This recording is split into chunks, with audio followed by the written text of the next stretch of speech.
Have you ever sat back and just wondered what your life would have been if alcohol had never entered your life? Albeit if you're a family member, or if you're an active alcoholic, or if you're an alcoholic in recovery, if alcohol had never been there, how much easier, how much less conflict would have been in your life, how much healthier your life would have been, and how much the relationships would have been easier instead of all this stress and strain of adding alcohol into the mix. How much easier it would have been, in situations that you went through never would have taken place and never needed to take place. The drama, the toxicity, it wouldn't have been there, and you wouldn't have had to worry about it. Now, in my case, for example, I would still have a wife that was around. She'd still be around another 25 or 30 years past the point when she passed away 5 years ago from the disease. I never would have had to deal with 7 rehabs, 7 detoxes, multiple emergency stays, multiple hospital stays, incarceration, DUIs, going to court, and all the drama and financial strains that exhibited in her life, and certainly in my life. Our son would have known his mother, at least for some period of time, without being an alcoholic. He never knew her in any other shape or form. And those are his memories. That's what he'll take with him for the rest of his life, that his mother was an alcoholic.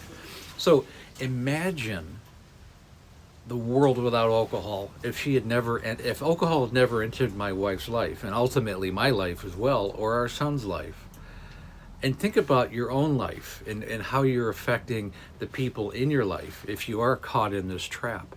And have that awareness. Just be aware that it's so beyond just yourself. You're affecting yourself, your immediate family, your immediate friends, and certainly if you have children, your lineage. You're affecting the next maybe 100 years of time, 100 years of life, because those are the memories that are going to go with you. And whether or not it infiltrates to the next generation, that remains to be told, but it's definitely going to have effect, and it's not a positive one. And the thing is, alcohol intakes all start so innocently. It's designed to, take away from repressed emotions. If you have anxiety or stress or depression, it's supposed to take that away for a period of time. The only thing is, it just adds to it, because your anxiety and your stress and your depression and whatever problems that you have in your life, they're just going to be exacerbated because of the alcohol. The alcohol is not going to take anything away. It might make you forget them for a period of time. It's not going to make them go away. It's not worth it. The bottom line is there is no purpose to alcohol. Okay, there really isn't. People like to infiltrate and say, yes, there is. It helps you do this and helps you relax and helps you do this and helps you forget your day and unwind. But there's so many better ways to do that. And I certainly go over that in my coaching program. The other thing I want to say is that people think they're so infallible that this isn't going to happen to them. I can drink, I'm fine, I even did a physical. I have people talk to me like this all the time, and my liver's fine.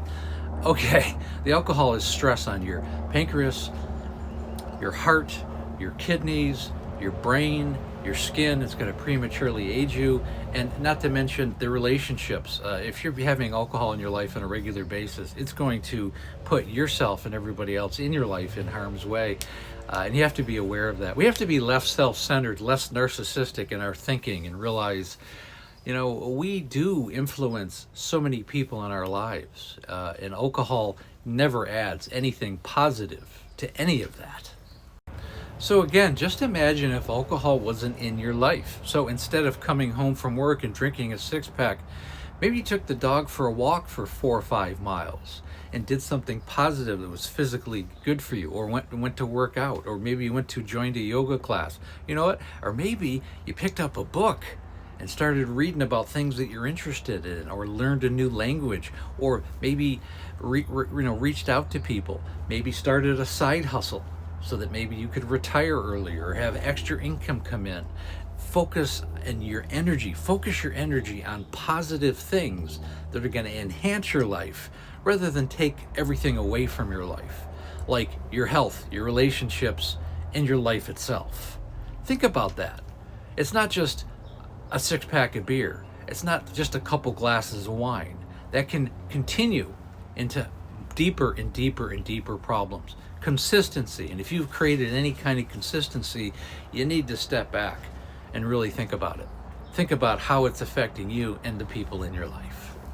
You know, in my case, I know it's been 5 years since my wife passed away, but my last images of her are in her hospital bed in an intensive care unit in Ronald Reagan at UCLA Medical Center, with tubes coming out of her nose, tubes coming out of her arms, tracheotomy so she could breathe, tubes coming out all over the place because she was on kidney dialysis and 4 or 5 other machines. Those are the last memories I have of her, in horrible pain and horrible agony. I tell these stories because I don't want other people and other families to have to go through this. And if I can prevent that from happening in any way and in any context, I will talk about this to the end of the earth.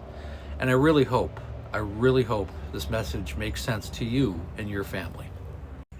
And again, the memoir is called Amanda, A Cautionary Tale of Alcoholism. Now, you can find it in the link tree right in my bio. You can also find it on Amazon. I will be having an international book in the next few weeks. We're getting closer to that. In fact, I had some final conversations today. Again, I go live Monday through Friday right around 6 o'clock Pacific Standard Time, 9 o'clock Eastern. And we have the Facebook group. It's called Amanda, A Cautionary Tale of Alcoholism. And again, thanks so much for listening.